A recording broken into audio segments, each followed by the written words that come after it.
Let us have an example based on this pickle module. Import pickle output file എന്ന് പറഞ്ഞിട്ട് നമ്മളൊരു പേര് കൊടുക്കുകയാണ്. That is equal to open d കോളനിൽ a.bin. bin എന്ന് പറഞ്ഞാൽ ബൈനറി ഫയൽ, wb എന്ന് പറഞ്ഞാൽ റൈറ്റ് മോഡാണ് ബൈനറി ഫയലിന്റെ. my int ഈക്വൽ 42 നമ്മളൊരു വാല്യൂ കൊടുക്കുകയാണ്. അതേമാതിരി my string equal welcome to Python എന്ന് കൊടുത്തു.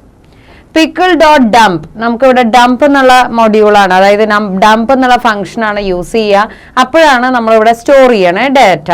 അതേപോലെ തന്നെ ഇവിടെ മൈ സ്ട്രിങ്ങിനെയും സ്റ്റോർ ചെയ്തു. അത് കഴിഞ്ഞ് ഔട്ട്പുട്ട് ഫയലിലേക്കാണ് ഇത് സ്റ്റോർ ചെയ്തത്. എന്നിട്ട് നമ്മൾ ആ ഫയലിനെ ക്ലോസ് ചെയ്തു. ഇനി ഇവിടെ നോക്കുക എങ്ങനെയാണ് അത് റിട്രൈവ് ചെയ്യണേ.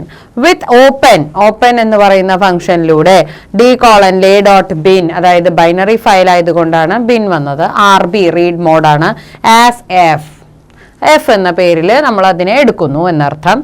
ഇനി വൈൽ ട്രൂ ട്രൈ എന്ന് പറയുന്ന ഒരു ബ്ലോക്കിലാണ് നമ്മൾ ഇത് കൊടുക്കുന്നത്. കാരണം എപ്പോഴും ട്രൈ എന്ന് പറഞ്ഞു കഴിഞ്ഞാൽ നമ്മൾ നോർമൽ പ്രോഗ്രാം കോഡിനെ ഒരു ട്രൈ ബ്ലോക്കിൽ കൊടുക്കുമ്പോൾ അതിൽ എന്തെങ്കിലും എറർ വന്നു കഴിഞ്ഞാൽ സിസ്റ്റം തന്നെ ഡിഫൈൻ ചെയ്തതായിട്ടുള്ള എറർ മെസ്സേജസ് കൂടി നമുക്ക് ഇതിലൂടെ സെറ്റ് ആവുന്നുണ്ട്. അതിന് വേണ്ടിയിട്ടാണ് ഈ ട്രൈ ബ്ലോക്ക് കൊടുക്കുന്നത്.